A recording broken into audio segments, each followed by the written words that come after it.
On May 21, 2019, at Huawei's Shenzhen headquarters office, Ren Zhengfei was interviewed by Chinese Central Television and other media. He answered total 42 questions, responding to the hotspots of the market. Question 1, CCTV question. I am a reporter for live broadcast. You have a military background, so one thing we have in common should be that we are both punctual. How time flies. 4 months ago, in this same place, we had an interview. At that time, the public all felt that Huawei had hit its lowest point. Everyone was so concerned about Huawei, so you started taking many interviews from journalists inside and outside of China. We didn't expect today's situation to be even more complicated, or even more difficult, than 4 months ago. Just now, another media representative took out a photo of a bullet-ridden aircraft. I was also given this same photo.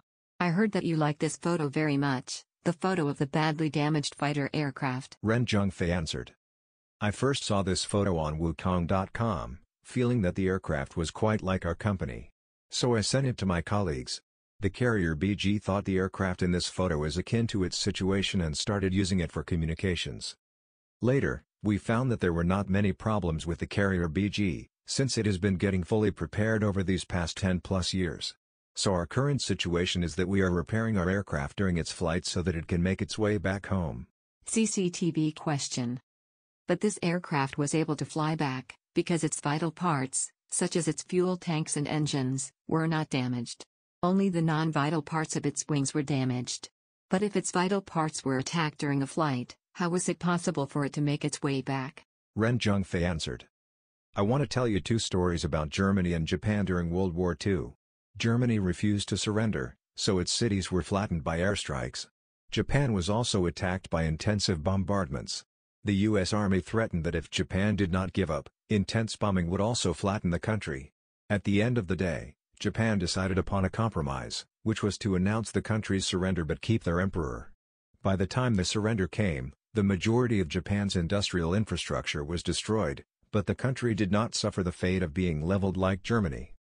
Back then, there was a famous slogan, even if everything else is lost, as long as people remain, they will revitalize the nation. The truth is, Germany was able to revitalize its economy and restore all its houses to the extent before the war in just a few years. The Japanese economy also recovered very quickly. This was attributable to their talent, education systems, and foundation. This is what matters most. So even if we lose everything else, we can't lose our talent. This includes their qualities, skills, and confidence. This is very important. CCTV question. Yesterday, U.S. time, the U.S. issued a temporary license to Huawei. In other words, its restrictions on Huawei can be lifted in the following 90 days. What's your view on this license? What could you do in these 90 days? If the news is true and the U.S. cancelled the imposed restrictions after 90 days, how would you comment on such a reversal? Ren Zhengfei answered. First of all, 90 days doesn't mean much to us, and we have prepared. To us, the most important thing is to do our job well. What the U.S. will do is out of our control. I would like to take this opportunity to express my gratitude to the U.S. companies that we work with. Over these 30 years, they have helped us to grow into what we are today. They have made many contributions to us. They have taught us how to get on the right track and run the company. As you know, most of the companies that provide consulting services to Huawei are based in the U.S., including dozens of companies like IBM and Accenture. Second, we also have been receiving support from a large number of U.S. component and part manufacturers over all these years. In the face of the recent crisis, I can feel these companies' sense of justice and sympathy towards us. 2 days ago, at around 2 or 3 a.m., Eric Xu, one of Huawei's rotating chairs, called me, telling me how hard our U.S. suppliers had been working to prepare goods for us. I was in tears. As a Chinese saying goes, a just cause attracts much support, while an unjust one finds little. Today, some U.S. companies are communicating with the U.S. government about the approval. The U.S. has added Huawei to the entity list. That is to say, if a U.S. company wants to sell something to Huawei, it needs to obtain approval from the U.S. government. The U.S. is a country ruled by law. U.S. companies must abide by the laws, and so must the real economy. So you guys from the media should not always blame U.S. companies.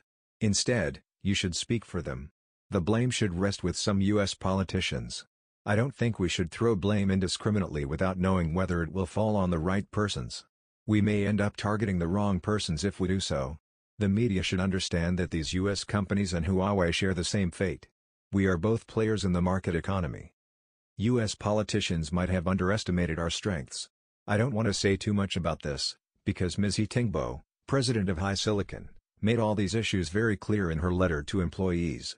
And all mainstream newspapers inside and outside of China have reported on this letter. You touched upon the damaged aircraft just now. We have some non-core products for which we haven't prepared spare tires, or plan Bs, so to speak. These products will be phased out sooner or later. So the US move will have some impact on these products.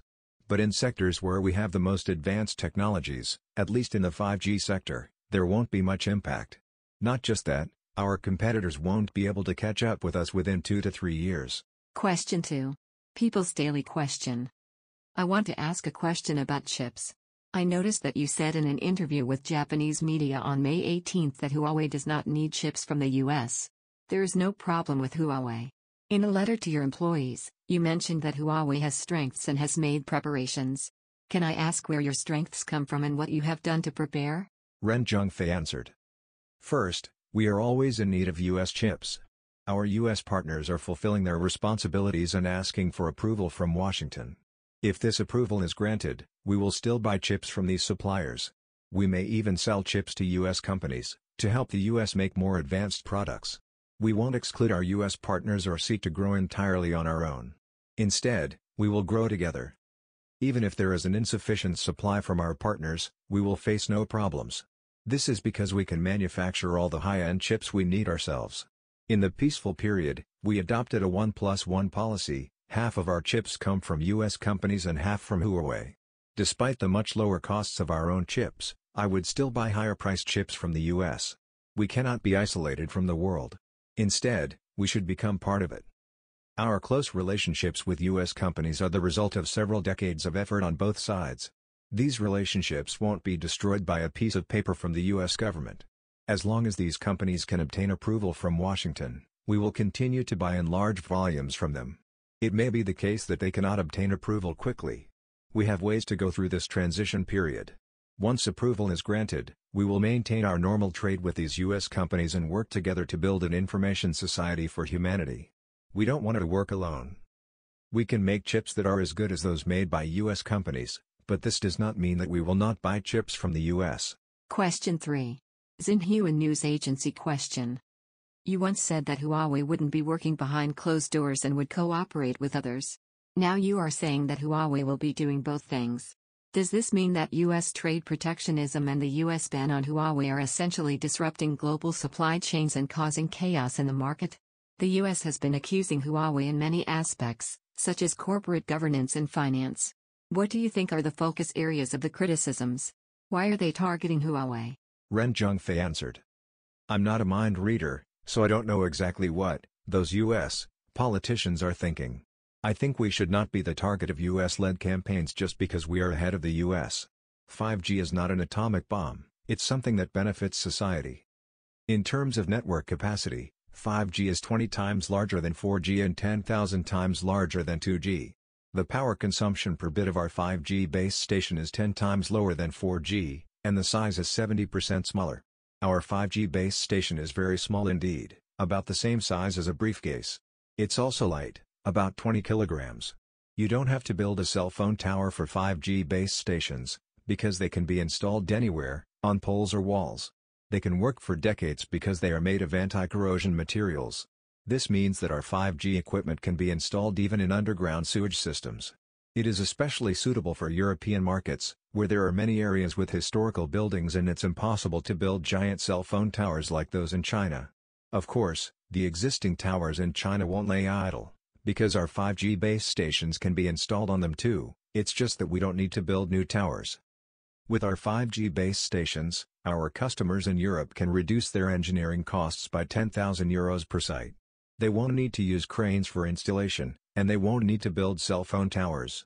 In the past, our customers had to use cranes to install huge pieces of base station equipment, and the surrounding roads had to be blocked off during the installation process.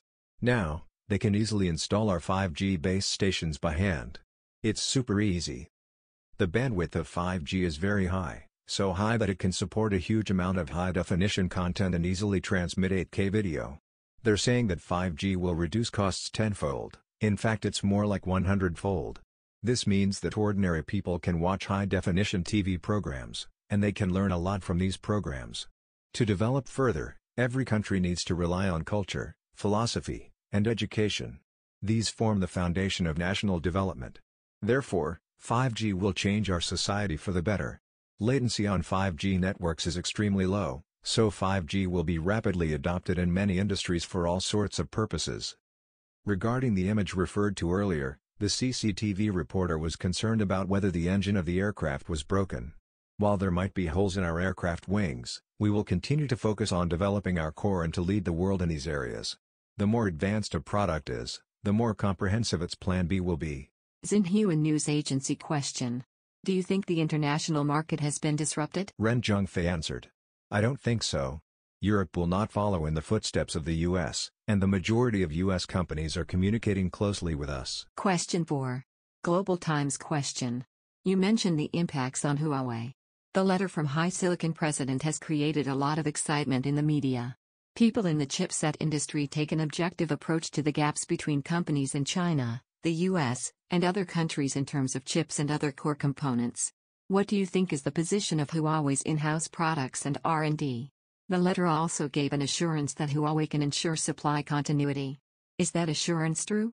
Is there any critical point? Where is it? Ren Zhengfei answered. I think that if you feel worked up about something, you should start by taking a cold shower. In my opinion, what's most important is to be calm and level-headed. Getting overexcited and shouting slogans is of no use if our capabilities are not strong. The important thing is to work hard towards success. It's worth learning from US companies in terms of their depth and breadth in science and technology. We lag far behind in many aspects. Some small US companies are providing super advanced products. We have only focused on our business and become a leader, but we haven't attempted to compare ourselves to the US as a nation. On a business level, I think the gap is quite small between Huawei and certain US companies. On the national level, however, there are huge gaps between China and the US. The gaps on the national level have much to do with economic bubbles in China. There are bubbles in many sectors, including peer-to-peer, peer-to-peer, lending, the internet, finance, and real estate. There are copycat products, which are also bubbles. As a result, bubbles are appearing in academia, too. Developing a new fundamental theory takes several decades. If academics focus more on shouting slogans than on developing solid theories, then our country will not become stronger in the decades to come. We should keep our feet on the ground and concentrate on our work. Question 5. The paper question. My question is about chips. The letter from Ms. Tingbo, HiSilicon president, was very inspiring. Records show that HiSilicon was established in 2004. After so many years of efforts, you can produce your own chips for many purposes. How did you make the chip plan in the first place? How did you or Huawei decide to make your own chips? Mizzy said that Huawei began planning for the most extreme conditions many years ago. During an interview 2 days ago, you said that Huawei no longer needs US chips. Can you tell us more about the planning process? Is the planning result in line with your current situation? How well can you serve customers if the US companies stop supplying chips to you? Ren Zhengfei answered. We have made a lot of sacrifices. We have paid very little attention to ourselves and our families, especially our parents. We have done all this because our goal is to make it to the very top. Nowadays, we cannot help but shouting our goal out loud. We want to be the global leader. We want to be number one in the world. In the past, we didn't let our employees say it out loud, because we thought it might cause conflicts with the US. In early 2000, we were hesitant, and we wondered if it would be possible for Huawei to wear an American cowboy hat. So we decided to sell Huawei to a US company for about $10 billion. A contract was signed with this company, and all relevant procedures were completed. The deal was ready to be completed once it received the approval of the US company's board of directors. While we were waiting for approval, the negotiation team, including me, all put on floral print clothes, running and playing ping pong on the beach. While we were waiting, the board of directors of the US company was re-elected. Their new board chair was somewhat short-sighted and rejected the acquisition deal. If we had been sold to this company, we would have been able to get our American cowboy hat and try to take the world by storm. After this deal failed, our senior executives were deciding whether to sell Huawei to someone else. All of our younger executives unanimously said no. I could not reject this, so I replied, we will have to square off against the US when we reach the top. We need to get prepared. Since then, we have been considering the question of what happens when we meet the US at the top, and have begun to make preparations for this. That said, we will ultimately embrace each other because we want to work together with them to make contributions to society. The paper question. Other Huawei executives have stated that Huawei is able to continue serving customers. Will the US ban affect your major customers and business? How will you respond? Ren Zhengfei answered. We will certainly be able to continue serving our customers. Our mass production capacity is huge, and adding Huawei to the entity list won't have a huge impact on us. We are making progress in bidding worldwide.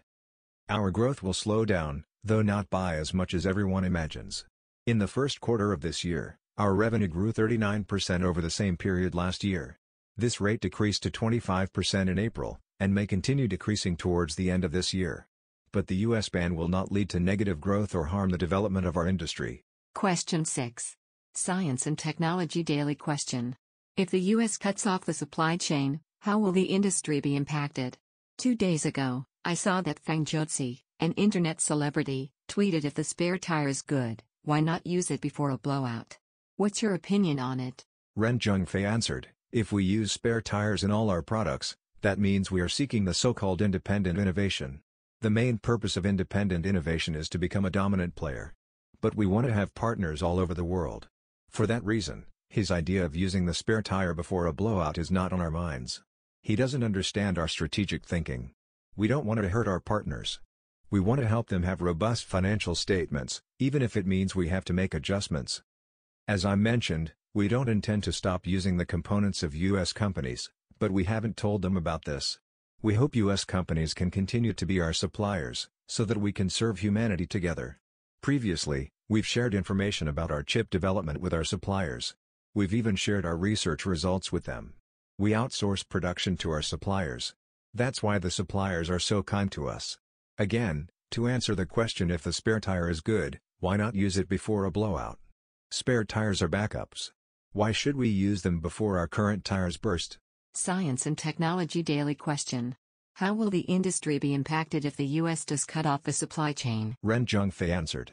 Our company will not end up with an extreme supply shortage. We have got well prepared.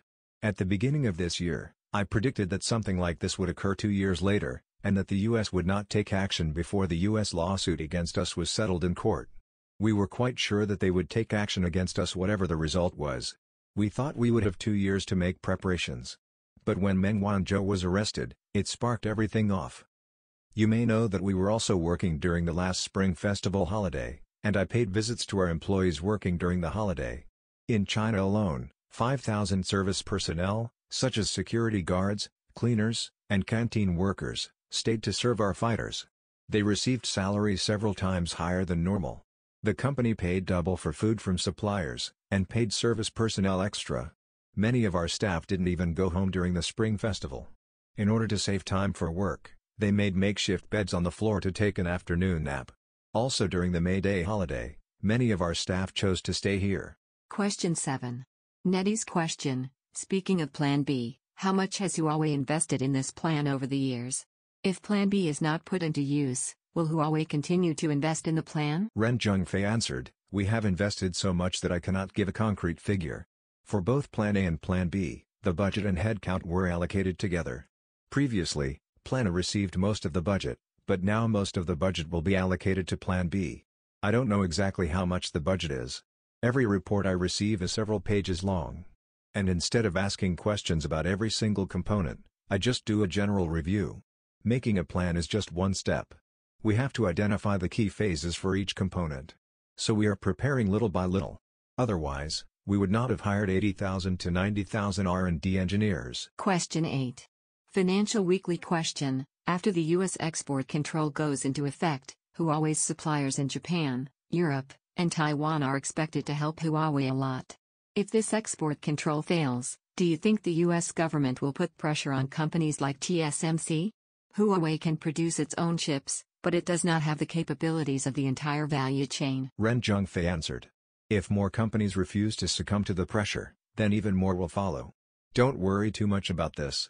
After all, This is not happening. Financial Weekly question: considering Google's recent action, users in Europe are very worried that Huawei phones will not be able to use the latest Android system in the future. What's your opinion on this? Ren Zhengfei answered. Google is a good company, a highly responsible company. They are also trying to persuade the US government to solve this problem. We're now discussing viable solutions for this, and our experts are still working on this. So I can't give you a detailed answer today. Question 9. QQ.com question: how long will this tough situation last? Will this be a turning point in Huawei's development? Ren Zhengfei answered. You are asking the wrong person. You should ask President Trump this question. I think there are two sides to this. Of course, we will be affected, but it will also inspire China to develop its electronics industry in a systematic and pragmatic manner. In the past, China threw a lot of money at developing the industry, but it turned out that this approach didn't work. To build bridges, roads, and houses, maybe it's true that we just need to invest money, but to develop chips, money alone is not enough. We need scientists, physicists, and chemists as well. How many of our people are truly studying hard? How many doctorate papers bring true insights? Under such conditions, it is very difficult for China to succeed by relying on its own innovation, so why not take a cross-border approach to innovation? We can establish innovation centers in many countries. We can establish research centers in any locations that have the capabilities we need. A lot of talent has returned to China, which is very important. But China's personal income taxes are relatively high. If talented people return to China from abroad, they would have to pay a lot of taxes. We cannot expect them to act like Lei Feng forever. Lei Feng gave everything he had to the country and to the party. Although they are all top experts, there are no incentives for them, and they even have to pay higher taxes. Recently, I heard that the personal income tax rate will be cut to 15% in the Guangdong, Hong Kong, Macau Greater Bay Area, but how exactly will this policy be enforced? Will people entitled to this policy need to get a haku, or a job in this region? If yes, what's the point of this policy? There should be a flow of scientists. If they work 8 hours every day at the same place, are they true scientists? We need to create opportunities for scientists to come back to China. The first major shift of talent in the world occurred with the move of 3 million Jews from the Soviet Union to Israel. Israel then became a scientific and technological hub. The second shift is underway. The US is not open to foreign countries and lots of talent cannot engage in classified research. A well-known US media outlet wrote an article, asking the US one question: if China invented a cancer drug, would it pose a threat to US national security? A US cancer center dismissed 3 Chinese scientists, which is the reason the journalist asked this question. As a result, many scientists have lost confidence in working in the US. Why not take this opportunity to welcome them back to China? But they might ask, how? In China, it is difficult for our children to enroll in schools, we cannot buy cars because we have no haku, and we have to pay high taxes. We need to adjust our policies to attract talent from around the world. 200 years ago, the US was just a barren land of Native Americans. It was the right policies that turned the US into the global leader it is today. China's civilization is 5,000 years old. With such a solid foundation, we need to create favorable policies to attract talent from around the world to start businesses in China. East European countries are relatively underdeveloped, but a large number of leaders, scientists, and financiers in the US are East Europeans. Why don't we welcome talent from these countries to China, or establish research centers in those countries? We can establish theoretical research facilities with China as the center to fight against US restrictions. If we stick to our current approach, it will be difficult to succeed. China is weak in basic theories, though it has seen some progress over the past few years. I have emphasized the importance of mathematics at the National Science Conference, and I heard that graduates majoring in mathematics can now more easily find jobs than in the past. How many of us are willing to study mathematics? I didn't major in math. I once said I wanted to find a good university to study math after I retired. The president of a university asked me why. I replied I wanted to study the second law of thermodynamics. He then asked why again. I said I wanted to study the origin of the universe. He said he would welcome me as a student. I still haven't retired yet, so it looks like I won't be able to go. When I was an engineering student, I studied higher mathematics, which is about the very basics of mathematics. China must remain pragmatic and work harder to make changes in mathematics, physics, chemistry, neurology, brain science, and many other disciplines. Only by doing so can we secure a foothold in this world. China's philosophy to date is mostly about metaphysics. Although some have adopted Buddhism, all the texts are in Sanskrit, and they have not been translated into Chinese. The West has promoted metaphysics and mechanical materialism, giving birth to disciplines like physics, chemistry, mathematics, and geometry. That's why they have advanced industry. Based upon their strong industry, they have built industrialized nations and led the whole world. I don't mean that metaphysics is useless, though it focuses on virtual things that don't exist in the real world. The gaming industry is developing rapidly in China. Many of our modes of production may be virtualized. About 50% of AI scientists are Chinese, and if they are not welcome in other countries, we should welcome them here in China. They can then work on platforms at the bottom layer, providing us with a solid foundation. I believe that if we can bring in outstanding talent, it will be good for our reform. If we keep emphasizing independent innovation, I think we are wasting our precious time. Question 10. National Business Daily question. Has the Hongmeng OS been used on a small scale within Huawei? Ren Zhengfei answered. Sorry, I can't answer this question today.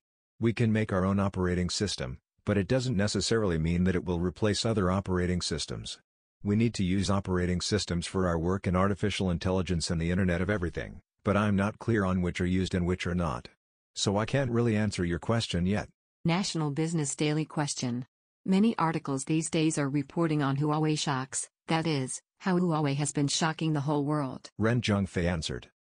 Our staff are not sensitive to such reports. None of us has been shocked, because they are nothing special to us. The articles online often exaggerate a lot. For example, it was reported online that Infineon stopped their supply to us. No such thing has happened. It was a made-up story. If you really want to know what's going on with us, you can visit our Xinhua community. We don't ban accounts, even if people criticize the company there. In fact, the HR department reviews how people are criticizing us. If anyone provides especially constructive criticism, the department will look into their performance over the past 3 years. If they are high performers, they will be transferred to the Secretariat to help with some specific issues. After being trained at our headquarters of the General Staff for half a year, they will be sent to other departments. These people have a lot of potential to eventually become leaders. On the contrary, blindly singing our praises online may make us complacent, because it's no more than empty talk. When people post specific criticisms on our Xinhua community, we will analyze the situation accordingly. Without self-criticism, we wouldn't be surviving today. Question 11. Caijing question. I want to ask you a question about Huawei's Plan B, which many people are concerned about. 10 years ago, you began to show a sense of crisis and talk about how international situations would affect Huawei. Ren Zhengfei answered. All my speeches regarding Plan B published by Huawei's executive office are publicly available. I don't remember exactly when I began to talk about it, but I have repeatedly mentioned our Plan B. People just didn't pay much attention to it until the recent attack that the US launched against Huawei. Caijing question. Over the past several years, you have shown a great sense of crisis, made preparations at both the macro and micro levels, i.e. in both strategy and how to ensure business continuity. When what you have envisioned becomes a reality and the attacks against Huawei become more serious than what you previously thought, do you have any new ideas? We have seen too many articles talking about how trade frictions between China and the US affect Huawei. When the challenge truly comes, do you have any new ideas? Ren Zhengfei answered. Business continuity is all about our Plan B, or our spare tire plan. Spare tires ensure that when cars break down, they can continue running after tires are replaced. We have ensured our business continuity step by step. In fact, many parts we use in our products have been put into production. Despite this, we are open to parts from outside the company. Half of our parts are produced by other companies. I once said in an article that we should buy at least 50 million chipsets from Qualcomm every year. So we have never excluded or resisted foreign companies. The world's largest spare tires are atomic bombs. What can they be used for? Since World War II, they have never been used again. Senior government officials in China have often worked on atomic and hydrogen bombs. And their loyalty to the country also counts. Those who are both capable and excel at technology can be promoted to a minister or provincial governor. Some can even become governors by age 40. I really envy them. When I was 40, I was still finding a job. Spare tire is now a buzzword. In fact, it's quite normal practice in our company. He Tingbo has become well known because of her letter regarding Plan B. She published the letter just during the night when the US issued the ban on Huawei. She just couldn't bear it anymore. She has been through a lot these years. She felt bad. Her team has been working so hard, but they just couldn't keep their chins up. Caijing question. So you mean that spare tires are always available at Huawei and you don't know whether they will be used? Ren Zhengfei answered. Spare tires are certainly useful. They are part of our solutions, instead of being independent of them. We will use them on a rolling basis when necessary. Question 12. Caijing question. Now people have two completely different sentiments towards Huawei. Some have shown great patriotism and escalated their support of Huawei as a patriotic act. Some think that support toward Huawei has become entwined with patriotism toward the whole country. In other words, people will not be considered patriotic unless they support Huawei. This situation is now becoming more serious. Ren Zhengfei answered. My children prefer Apple products over Huawei's. Does it mean that they don't love Huawei? Of course not. I have mentioned this quite a lot, and Richard Yu, CEO of Huawei's Consumer BG, was mad about me. He saw it as me promoting other companies' products over Huawei's. But this is the reality. We cannot simply say that one is patriotic if they use Huawei products and they are not if they don't use Huawei products. Huawei's products are ultimately commodities. People use them if they like them. Politics should be left out of it. Huawei is just a company. We have never said anything about contributing to Chinese national pride in our advertising. At our latest oath-taking ceremony, someone might have shouted something along those lines, but we immediately issued a file to discourage shouting out such slogans. They can hold celebration parties and give out medals. It's okay to say things like this privately in their spare time, sure, but we must never stir populism. I often use a lot of examples just to throw some cold water on Huawei. We should not promote populism. Populism is detrimental to the country. To have a promising future, China must be more open. Following the recent China-US negotiations, CCTV said China should further reform and open up. I was very happy to hear that. In fact, we should have reformed and opened up earlier. China has made a commitment to the WTO and we need to honor this commitment after we benefit from it. We should make some contributions so that we can unite more friends around us. China has too much money. Why are we only putting it in the US? Why not lend some to Europe, Russia, and Africa? One might worry about their ability to repay it. These countries use their national credit as collateral. Well, maybe they can't repay it this year, but what about in 100 years? We don't have an urgent need for the money anyway. Doing this would help disperse our risks. Why does China only buy agricultural products from certain countries? It could also buy from Ukraine. That would contribute to their economy. Also, Ukraine is an arms hub for Russia, so while buying food from them, China could also purchase some arms. Is it really necessary for China to be completely self-sufficient when it comes to arms? As long as China can win the battles, it doesn't really matter where they get the arms from. On this subject, I suggest you read a brief report by Sergei Shoigu, General of the Army of Russia. It is very well written. Question 13. Science and Technology Daily Question. You've mentioned that developing chips requires not only money but also physicists and mathematicians. As a company, Huawei, as well as you personally, have repeatedly talked about basic education and basic research, and we also know that Huawei focuses on this area from some of your advertisements. What specific actions is Huawei taking in basic education and basic research? What kind of support will this provide to Huawei's future development? Ren Zhengfei answered. First, we have 26 centers of expertise for R&D globally. We currently have over 700 mathematicians, 800 physicists, and 120 chemists working at Huawei. We have an Institute of Strategic Research, which provides a large amount of funding to well-known professors at top universities around the world. We don't expect return on this investment. The way we sponsor research is similar to how investment works according to the U.S. Bayh-Dole Act. It's the universities that benefit from the investment. By doing so, we will work with more scientists researching technologies at different stages. 5G standards are widely considered to have a huge impact on society. Few people would imagine that they originated from a mathematics paper written by Turkish professor Erdal Erkan over a decade ago. We discovered this paper 2 months after its publication. Then we started to do research, perform analysis, and apply for patents based on this paper. Thousands of Huawei employees have been involved in this research. It took us a decade to convert the math paper into technologies and standards. We have the most 5G standard essential patents in the world, about 27% of the total. Professor Erkan is not a Huawei employee, But we sponsor his lab so that he can take on more PhD students, whom we also support. We also sponsor a university professor in Japan. He once had 4 PhD students, all 4 of whom later joined Huawei but continued to work at his office. Then he recruited 4 more PhD students to work for him, with all 8 working for him at the same time. All those papers belong to them, not us.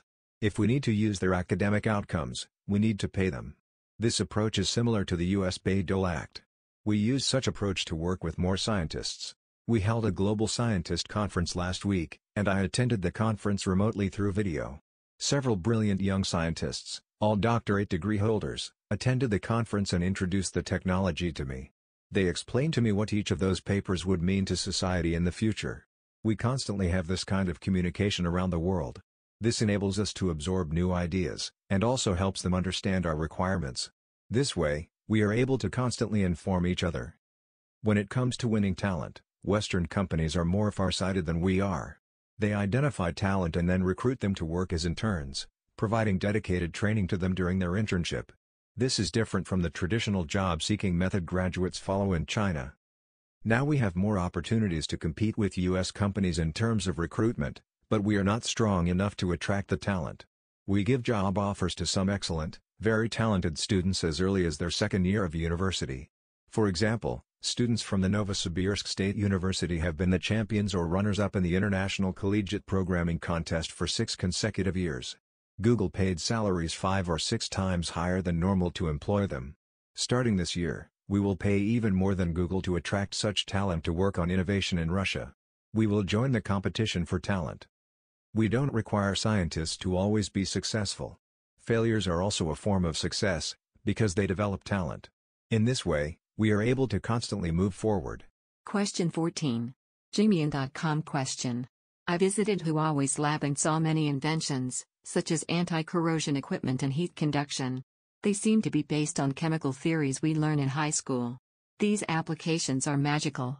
Is this a reflection of what you call basic science and basic education? What support will such basic science bring to Huawei at this critical moment? Ren Zhengfei answered.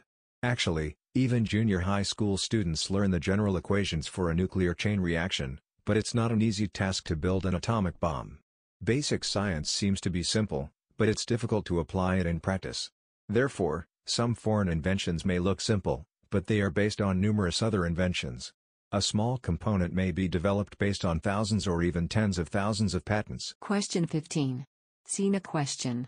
You were talking about enhanced investment in mathematics and basic disciplines.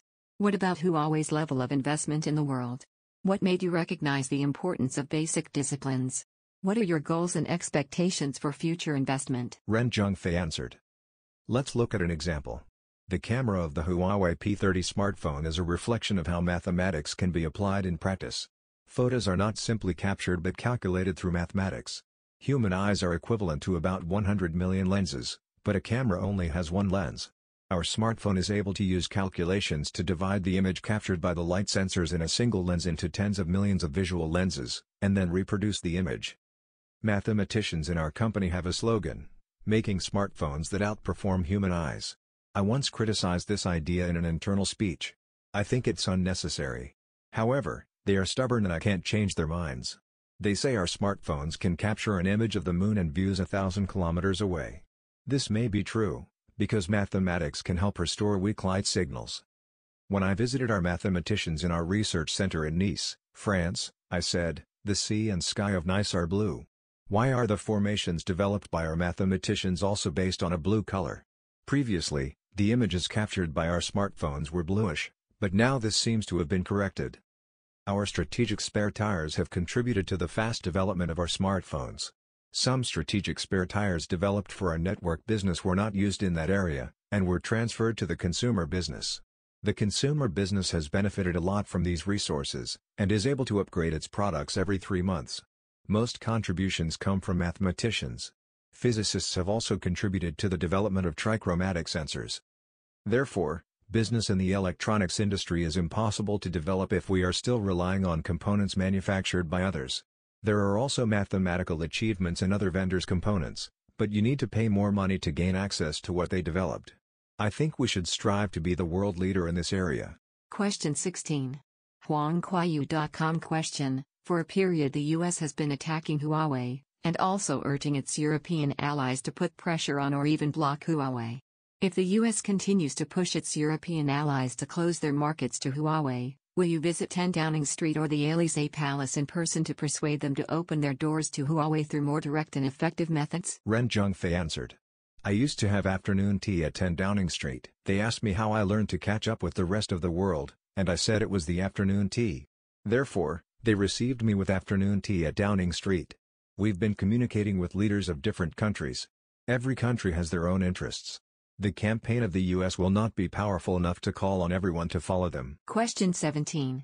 efeng.com question: I've been closely following what phone manufacturers can do to support accessibility for people with disabilities since last year, because technological progress plays a very important role in helping these people. Huawei is a company with lofty aspirations. This year's Global Accessibility Awareness Day fell on May 16 last week. As a leading tech company, what has Huawei done to promote accessibility and inclusion for people with disabilities? What plan do you have in this area? Ren Zhengfei answered. During one of my trips to Japan, I tried a pair of special glasses made by our company that allowed me to clearly see employees working thousands of miles away, and I could provide guidance and instructions to them. With these glasses, I could see all drawings, and know immediately whether something I was looking at was correct or not. This is something we are doing now, but I don't know whether these devices have been launched in the market. Theoretically, I think we will be able to support people with disabilities in future. I don't know exactly what progress we have made on this front. I'll ask someone to check, but I do believe that theoretically speaking we can stimulate people's senses through the cranial nerves. The wireless glasses I mentioned just now allowed me to see the engineering work our employees were doing thousands of miles away. Our scientists showed this new product to me. But it has not been launched in the market. Question 18. efeng.com question: Apple has been paying a lot of attention to basic education, and they have done a very good job in this area. iPads and iPhones are very useful to help children learn. Huawei also takes basic education, including basic disciplines, very seriously. Actions speak louder than words. Specifically, what has Huawei done in this area? Can you share your ideas about education? Ren Zhengfei answered. The basic responsibility for improving people's competences and qualifications lies with the government. No company can assume the responsibility for improving the capabilities of our nation. We talk about education, but that does not mean we should get involved in this domain. The only way for China to achieve a positive outcome in future competition with the US is to improve the quality of education. As for commodities that can be used to help improve education, that is a separate matter. To improve the quality of education, I believe the most important thing is to show respect for teachers. If teachers are well respected across society, more people will want to become teachers. Teachers are highly respected and well paid in Xinjiang. That's why we have seen news reports about 253 candidates applying for a single vacancy in some schools in Xinjiang. Huawei has helped Xinhua University High School establish a school called Xinglin School. The president of that school said it will become the best school in China, because the tuition fees there are extremely high. The school only enrolls around 2,000 students, and the admission pool is open to all of society. Many Huawei employees want to send their children to the school, and some asked me to help them get their children enrolled. I told them that there was nothing I could do about that. What I'm trying to say is that we can significantly improve the quality of education only when the social and economic status of teachers improves. Why do I have so much to say about this? Both of my parents were rural school teachers working in a remote mountainous town in Guizhou province, but they didn't allow their children to become teachers. If even teachers discourage their own children from becoming teachers, how can our country have a bright future?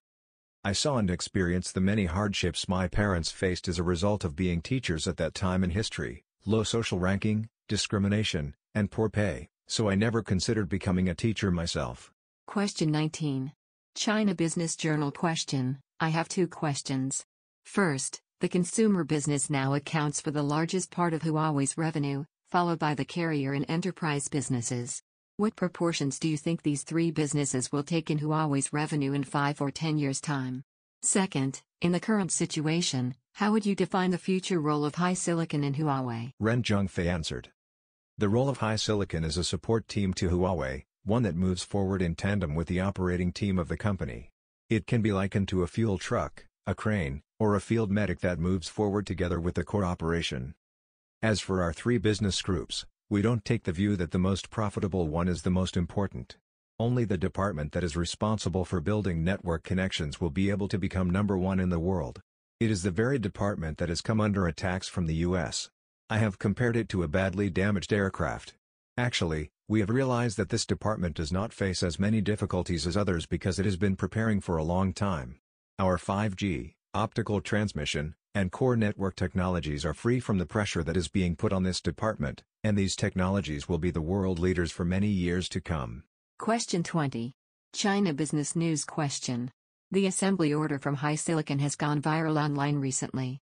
This unit has been hiring talent from around the world. When will it become an independent unit in the future? Ren Zhengfei answered. The answer is never. HiSilicon is a support team to Huawei's operating team, and will never become an independent unit. As I just described, to our core operation, it is like a fuel truck, crane, or field medic. Our operating team is the department responsible for building network connections. It may not necessarily generate the highest revenue for our company in the future, but it is the strategic high ground. The US has taken administrative measures against Huawei because it could not seize the strategic high ground. We will never give up this strategic high ground just for the sake of making more money. HiSilicon will never become part of our operating team and steal the thunder at Huawei. Question 21. China Business News question. We know Huawei has made preparations in terms of business continuity management, but a server or base station involves too many parts and components. Why are you so optimistic? Ren Zhengfei answered. We will make a list of the problems we face and solve them one by one. Question 22. People's Daily question. I have a question about R&D. Huawei has invested heavily in R&D. In which areas will you focus your future investments? What technological preparations will you make? Ren Zhengfei answered. We have been working on a single point for 3 decades. At first, we had several dozen and several hundred employees focusing on this point, then we had tens of thousands, and now we have over 100,000. We have been focusing all of our energy on this same single point, which inevitably results in breakthroughs. Every year we invest $20 billion in R&D, and no listed company has ever had the courage to invest so much money into a single area like we do. We have been working on the information transmission domain. Our consumer BG works on the water taps, while our carrier BG works on the pipes. The harder we work on this domain, the more likely it will be for us to lead the world and maintain our position. In addition, we will continue to increase our investment in R&D. I do not think that some downward pressure on our financial performance will affect our investment in R&D. Our employees are not greedy, they have enough money to make ends meet. I have even made comments about the partners of many of our R&D employees for being frugal.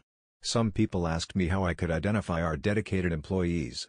I said if we talked to those people who purchased several items at luxury stores, and found out that their partners worked at Huawei, then those Huawei employees are our dedicated employees. After they make money at Huawei, their partners should be able to spend it, so that they are motivated to make more money.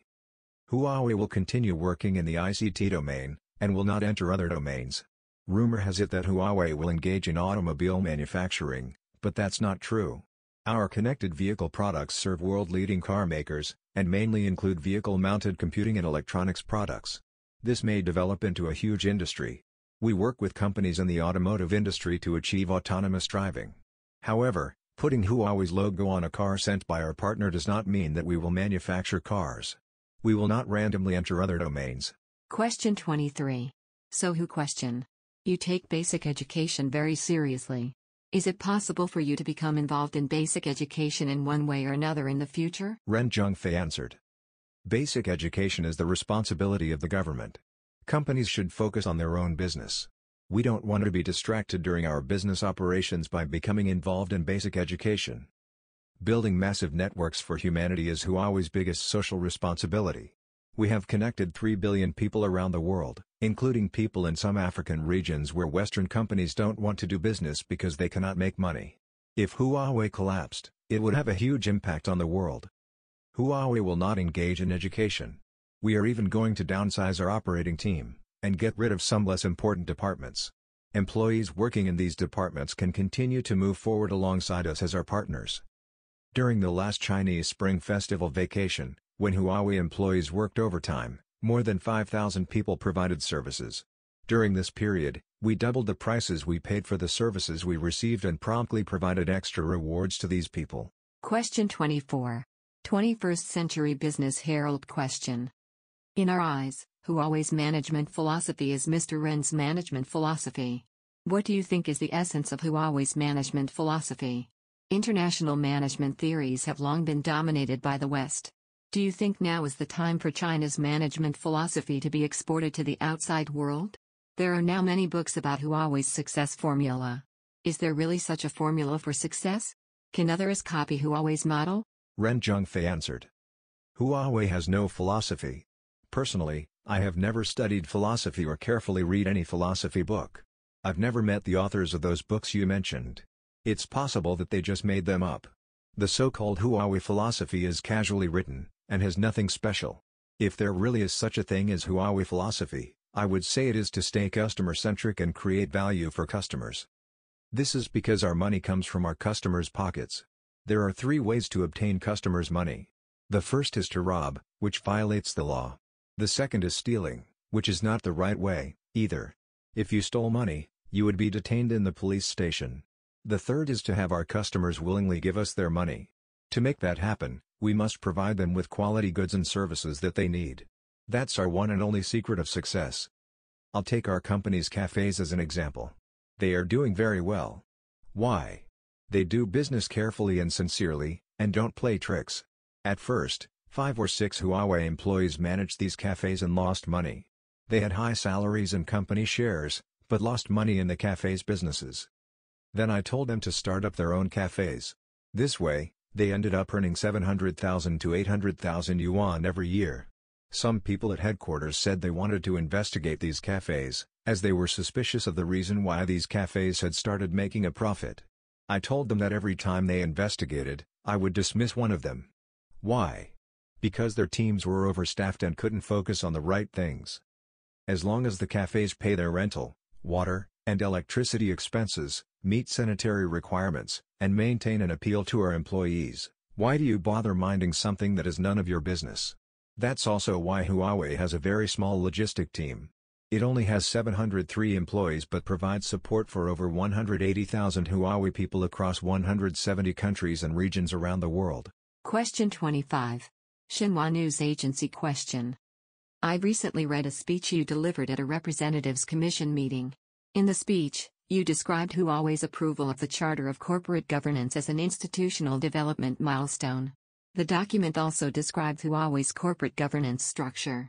What is the direction of Huawei's governance? Ren Zhengfei answered.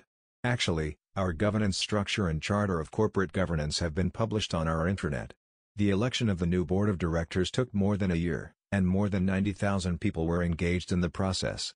They keep learning about and communicating these documents, but the media is not very interested.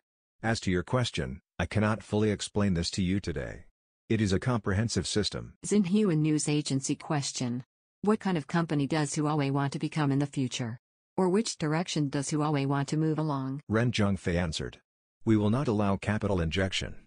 Besides that, we are open to discuss anything. Question 26. CCTV question. We have a deep impression that Mr. Ren has a very strong sense of crisis, even in times of peace. For example, Huawei began to have a plan B for chips more than a decade ago. I'm very curious about how you got this sense of crisis at first. Ren Zhengfei answered.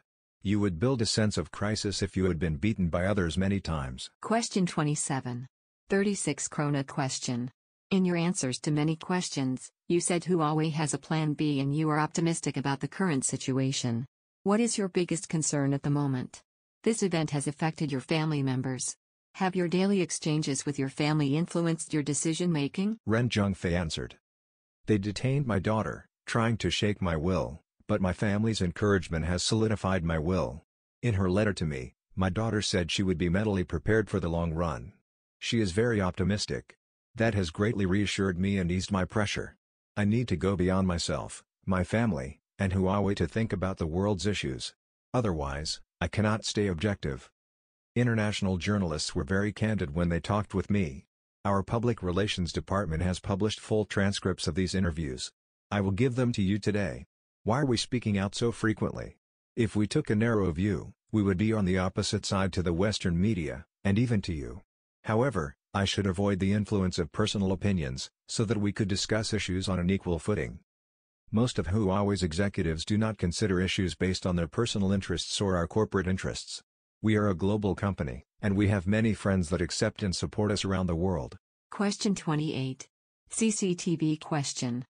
I'm very interested in proprietary intellectual property rights and independent innovation. Many people think that proprietary intellectual property rights and independent innovation are the only way to ensure survival.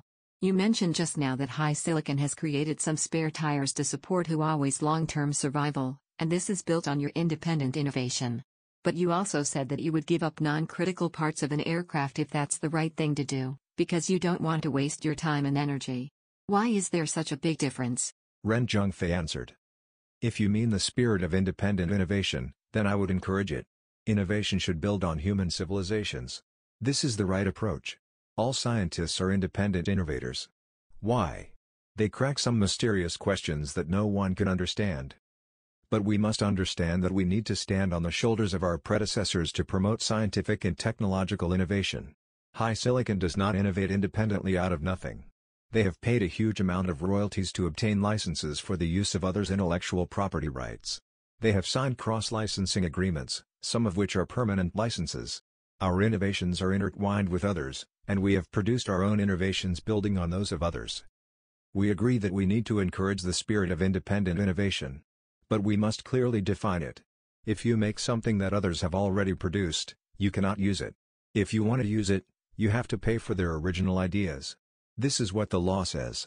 Patents are granted to those who filed for them first. Alexander Stepanovich Popov first discovered radio waves, but the Soviet Union suspended the announcement of this news for the sake of confidentiality. Instead, Guglielmo Marconi in Italy filed the first application, so he was granted a patent for the invention of radio waves. Many people thought airplanes were invented by the Wright brothers, but actually, the Wright brothers were not the inventors. They were just the first to fly the airplanes. Nikolai Zhukovsky was considered the real inventor of airplanes. His work on fluid mechanic equations helped lay the foundation for aerodynamics and lift the wings. Why are our jet engines still not good enough today? Who invented jet engines? The Chinese. When Deng Xiaoping visited the UK to buy SPEI engines, SPEI agreed to sell their engines to China. When Deng asked further whether they would sell their engines for military use, they also said they would. At that time, what China wanted was to buy civil engines and use them to make civil aircrafts. Later on, the British also sold engines for military use. The engines in China's Shen H-6 bombers were also bought from the UK. When Deng stood up and saluted the British scientists on site, the British scientists stood up to return a salute. They said, "We have to thank the great inventions from Chinese scientists." When Deng returned to China, he managed to find out who invented this engine. It was Wu Thonghua. Where was this guy? He was breeding pigs in Hubei province. So Deng decided to assign the inventor to serve as the director of the Institute of Engineering Thermophysics in Beijing. Why couldn't we build on Wu's work and delve deeper into it? Why couldn't we make theoretical breakthroughs in jet engines? Now, aircraft engine design is an experimental science, not a theoretical science. But aircraft design must be a theoretical science. You can have a look at a speech about aircrafts by Sergei Kuzhugetovich Shoigu in Russia. According to him, U.S. aircrafts are very sophisticated and they can fly for 4,000 to 5,000 hours. But Russian aircrafts are not that advanced and can only fly for 1,000 hours. Shoigu asked, "Can an aircraft fly for 1,000 hours during wartime?" Actually, most of them are destroyed before they get the chance to fly for 1,000 hours. So why bother creating an aircraft that can fly for 4,000 or 5,000 hours? What's more, they are very expensive. So the Russians have determined their aircraft design principles according to their actual needs. He said that an aircraft was not flying very fast because it lacked a flat metal surface. So the Russians added layers of laminar film to the wings of the aircraft. This helped solve the lubrication issue at high velocities. This way, Russian aircrafts could fly very fast as well. The stealth principle of the F-22 stealth fighter was invented by mathematicians from the Soviet Union in the 1950s. They said that the diamond-cut surface had stealth functionality. But after a long period of research, the Soviet Union concluded that this function was useless. Why? Because they couldn't make it happen.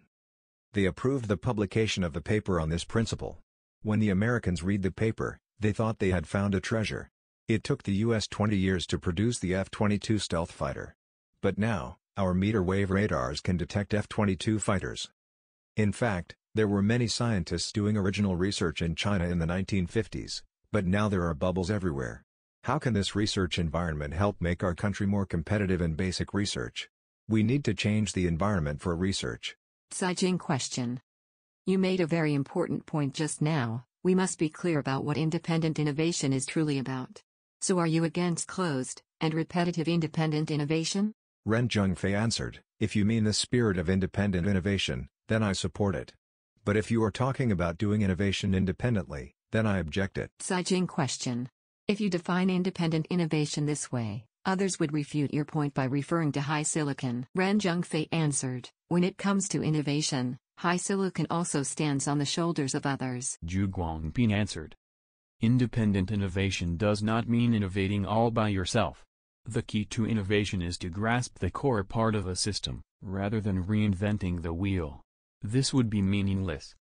Mr. Ren places great emphasis on mathematics. At its core, mathematics answers both the whys and hows. Say, you can easily make a hoe. Does that mean you understand the principles behind it? What is the best shape, for example? We know we can verify these things through experiments. But what are the theories behind these experiments? How can we identify the gaps between our theories and experiments? What are the limits? We have to verify these with theories. CCTV question. I don't agree with you. When it comes to automotive manufacturing, some say that Li Shufu is an important figure in China's automotive industry, because he was able to lever Volvo with capital. But people also call him a giant with short legs, because he does not possess the technology to produce engines. Most automotive companies in the world possess the technology to produce engines, but Chinese companies don't. In this case, isn't independent innovation critical? Ren Zhengfei answered. I'm not against Li Shufu, but can we say things like shock absorbers, steel shims, and tires are the products of independent innovation? Let me tell you a story about how Germans make cars. When I visited Stuttgart in Germany, the dean of the University of Stuttgart's Faculty of Engineering took me to observe their first-year students' class during their first few weeks. Each student was given a piece of iron and a drawing of a wheel gear. They then had to make a gear with just a knife. After they made the gear, they would not be graded. They could only receive a grade when they fitted the gear into the gearbox, and the car had driven away and back safely. This is what underpins the German automotive industry. What are the differences between European cars and Chinese cars? Why are European cars more expensive? Because they are more reliable. Many companies can make cars, but that doesn't necessarily mean they can all make best cars. To make good cars, you need extensive technological achievements of human civilizations. So I don't think it can be called independent innovation. Zhu Guangping answered. Independent innovation doesn't mean you do everything yourself. It means you need to find out what you are good at. We all know that weaknesses are usually what lead to failures. So the key is to identify your strengths. Ren Zhengfei answered. We can buy things that we are not good at making ourselves. Why bother making things we are not good at? CCTV question. If you can't buy things you don't have, then are you doomed? Ren Zhengfei answered. The situation we are in is an extreme one, and not everyone has to go through this. We should move forward based on the achievements of human civilizations. If it is independent innovation like you said, where are you going to get the material for steel plates? If you have to source them from others, then it cannot be called independent innovation. Question 29. CCTV question. Do you think the situation you are in is accidental, or will it be the new norm for Chinese companies in the future? Ren Zhengfei answered. I've never spent time studying specific social issues in China. I'm speaking to you today because our public relations department is pushing me to do so. They treat me a bit like a shield that can block bullets coming towards us, and that's how I have come to be here. I'm old, and I can make some sacrifices because I don't have many things to worry about. I spend most of my time researching the company's internal problems. I'm also interested in the technologies relevant to our businesses worldwide. This helps me identify what strategic mistakes we might have made. I don't really get along with my own family. I spend such little time with my children and my wife as well. She once accused me of only caring about my company, not them. If I also cared about social issues, I would probably end up losing my family. So I'm not in a position to comment on social issues, and I don't have extra energy to study other Chinese companies. Question 30. Financial Weekly question: Is there a way to address the spectrum concerns raised by the U.S. Department of Defense? Ren Zhengfei answered. I suppose I am addressing it? Question 31. Huxu.com question: I was given a brochure about your previous interview transcripts with foreign media outlets. I read it carefully and found some strange questions asked by foreign media. In fact, I noticed that there are some misunderstanding and ideological issues between countries. In your opinion, how can these issues be addressed? Have you ever considered changing the way Huawei will position and promote itself outside China in the future, or what you will do to improve your approach to globalization? Ren Zhengfei answered. We do not seek to solve our reputation issues outside of China through media campaigns. I think we will ultimately need to solve these issues by providing excellent services to our customers. We are very advanced, and our customers will realize this if they start using our services. Let me give you an example. The chairman of the South Korean LG Group once reached out to me and said he wanted a 300 megabits per second LTE network. I even objected to him at first. I told him 100 megabits per second would be enough and 300 megabits per second would not be necessary. He came to persuade me with the help of 2 interpreters. He insisted on 300 megabits per second. So we sold him equipment that could deliver 300 megabits per second. Soon after that, Pope John Paul II visited South Korea, and 300,000 people gathered in an area of 1.3 square miles. Everybody was taking photos and sending them out through our 300 megabits per second network, and the network did not crash. The second example is about how we helped to ensure smooth communications during the Hajj. Before we took over the network, all carriers had suffered from network breakdowns during the event. However, this has not happened once since we started providing the services. The very moment before 4 to 5 million Muslims started praying, everyone would turn off their phones. When the praying was over, everyone would turn their phones back on and get authentication at the same time. But our network still did not crash and all communications went smoothly. This is a good example of how we shape our reputation in the world. We do not seek to change our reputation simply through media campaigns. As for investments outside China, this is because we need to do this. For example, we have invested in an optical chip factory in the UK, aiming to make the UK the hub for the exports of these chips in the future. We also have factories in Germany and Japan. We build factories as needed, not for the purpose of boosting our reputation. We don't need a better reputation, we need purchase orders. Question 32. Guancha.cn question: Yesterday we visited your exhibition hall for virtual restricted shares. I had 2 feelings which lead to my 2 questions for you. First, regarding the ownership structure, Huawei has taken a totally different path compared to other major technology companies in East Asia, such as Samsung Electronics and TSMC. In these companies, foreign entities or individuals hold at least 50% of company shares.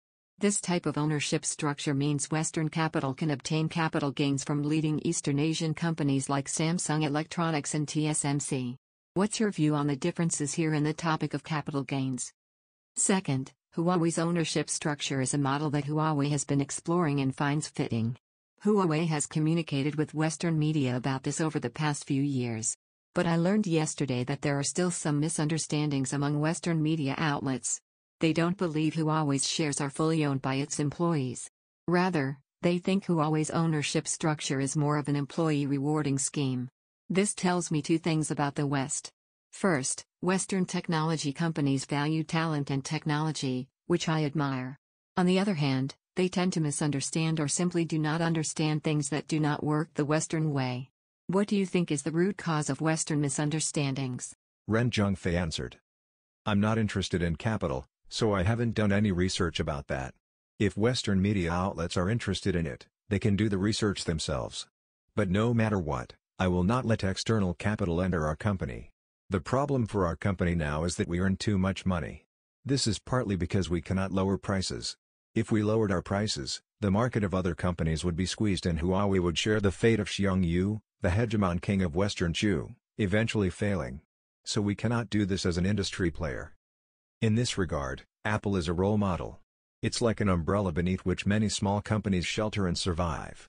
If Apple charged low prices, there would be no other mobile phones in the world. With the excessive money that we earn, we use some of it for strategic investments, but we don't seek horizontal expansion. Instead, we use it to fund universities and scientists. At Huawei, We have scientist conferences which bring together numerous leading scientists from around the world, which I think is a miracle. So we don't let external capital into our company. Capital investors are inherently greedy, which would stand in the way of the realization of our ideals. Guancha.cn question. What do you think is the root cause of Western misunderstandings of Huawei's ownership structure? Ren Zhengfei answered, such misunderstandings do not appear just today. Western misunderstandings about China have existed for decades. It's okay as long as our ownership structure complies with Chinese laws and regulations. Question 33. Financial Weekly question. The U.S. government detained Ms. Meng in Canada, and then imposed an export ban on Huawei, citing the Department of Justice's sanctions against Iran as the reason. In order to find a way out, would you be willing to talk with the U.S. government, the Department of Commerce, and the Department of Justice? Ren Zhengfei answered. We have sued the U.S. government, haven't we? We would rather talk with them in court through lawyers, where the U.S. has to provide evidence against us. Financial Weekly question. That means you won't talk with them in private? Ren Zhengfei answered, I don't have private access to them. Can anyone give me Donald Trump's phone number? Question 34. Netease question. I'd like to ask a more relaxed question. Last year, you took a family photo with your youngest daughter Annabelle Yao and her mother Yaoling in Paris. As a snapshot of one of your then rare public appearances, this photo fascinated the outside world. How would you describe yourself as a father and a husband? How much time do you spend with your family? Since Annabelle is now studying at Harvard, what kind of job do you want her to pursue in the future? Ren Zhengfei answered. I feel I owe my children a lot. I was serving in the army when my first two children were still young, and went back home every 11 months. When I was at home, my children had to go to school during the day, do homework in the evening, and then go to sleep. Life went on like this every day, so we barely had any communication. Life wasn't very easy for my young daughter either. The company was struggling to survive at that time, so I had to spend over 10 hours at the company every day or go on business trips for months. To enter the international market and prove that Huawei's success was not built on corruption, I stayed overseas for a few months in a row and had little contact with my children. They have become who they are through their own efforts, and they demand a lot of themselves. My little daughter danced 15 hours a week during her middle school and high school. She did homework every night after dancing, and didn't get to sleep until 1 o'clock in the morning. At her university, she works until 2 o'clock in the morning, or even until 4 or 5 a.m. to do algorithms. She loves art, and every time she was invited to a debutante ball, she would ask me and her mother whether she could attend. I was always very supportive of her. Because if I threw cold water on her even once and forced her to choose another way, she could easily blame me and her mother for any problem she ran into in the future. We felt it would be much better to support her in doing whatever she wants to. When she brought up the idea of taking a family photo, I was the first to support her and allowed her to post it online. Her mother had thought that I would decline this request, but I didn't. I owe my children, and the least I can do is support them, so that my daughter can focus on her studies and take control of her own destiny. Netease question. Could you please tell us a bit about your wife? Ren Zhengfei answered. I have been married twice and have 3 children. My ex-wife is very tough. She used to be a political commissar of 300,000 Red Guards in Chongqing. She was a big shot back then and I was not even one of the Red Guards. I didn't have a girlfriend after graduating from university, and someone introduced her to me. I don't know what she saw in me, because she was already somebody and I was nobody. I had nothing but good academic performance. My family was poor and my father was locked up in a cowshed. But she just fell in love with me. After 20 years, our marriage came to an end. My current wife, Yaoling, is very gentle and capable. She has dedicated over 20 years of her life to educating and cultivating our daughter. She has been successful in this regard. My ex-wife gets along with Yao quite well, and even my marriage certificate with Yao and my little daughter's household registration record, Haku, were taken care of by her. Question 35. People's Daily question. Google has suspended some business with Huawei. To respond to this, Huawei has made a media statement. I'd like to know how Huawei will be impacted in terms of the Android operating system. Ren Zhengfei answered, there would be some impact. Google is a great company, and we are both finding solutions and discussing possible remedies. Question 36. Global Times question. I see many job ads by HiSilicon these days, including on its WeChat account. Chinese companies, including Alibaba and Tencent, are facing the common challenge of attracting more high-end talent and international talent. What is Huawei's plan for building a high-end talent resource pool? Have you set any specific standards in terms of compensation and benefits for high-end talent? Ren Zhengfei answered, the answer is a sense of mission. We will certainly set specific standards for compensation and benefits, but more importantly, I believe we need to give our employees a sense of mission and opportunities to fulfill their missions. We also need to allow our scientists to do research freely. Global Times question. I toured Huawei's offices in Europe a few months ago, and I found that many non-Chinese employees have a good understanding of Huawei's culture. I myself am reading some books about Huawei, and I'm curious what drives you, as a private company with strong Chinese characteristics, to become an international company with a generally accepted corporate culture. Ren Zhengfei answered. What you read about Huawei in books written by people outside of Huawei is by and large untrue. Most of the information in such books comes from online documents, but we don't oppose this kind of writing because they live on this. I suggest you go to the Xinhua community and get access to real Huawei stories. Non-Chinese employees are basically the same as us, in that we both are committed to serving our customers. That means we share the same value. Global Times question. China's work culture, including the recently discussed 996 working hour system, has conflicted with Western working cultures. I'm wondering how Huawei manages and coordinates these conflicts. Ren Zhengfei answered. We respect the labor laws in every country where we operate and make sure the working hours are reasonable. But our employees have a strong sense of mission, which drives them to continuously make accomplishments. Our non-Chinese scientists actually work harder than our Chinese scientists, and many of them still aren't married despite being in their 30s or even 40s. Question 37.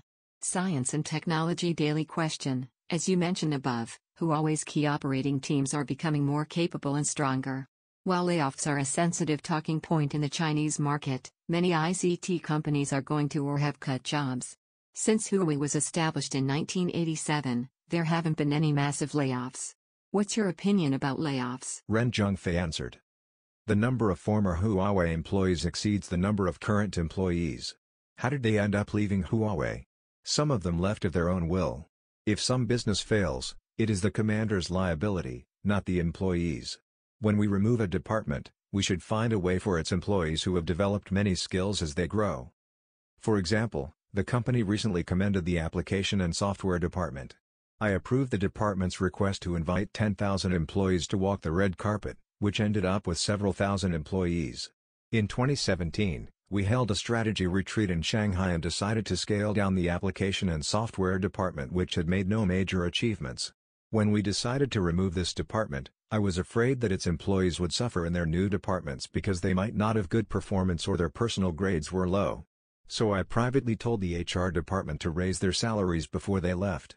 2 years later, when I visited them, I found many of them had set out to a new journey even before their salaries were raised, and contributed a lot to the success the Consumer BG and the Cloud BU. They went for strategic opportunities, and got promotions while finding the opportunities to make contributions. During this process of scaling down, most of the redundant personnel were transferred to key strategic operating teams. Only a few mediocre employees were advised to leave. While restructuring our organization, we remove departments, but don't dismiss employees. Question 38.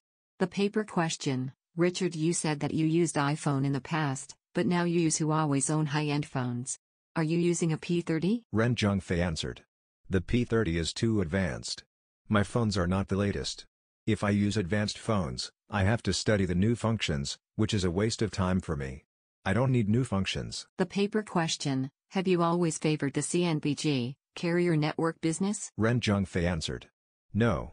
I often scold those who I favor. Otherwise, why do I scold them?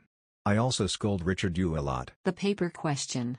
How do you see the growth of the CBG, consumer business? Ren Zhengfei answered, after all, it is a support business.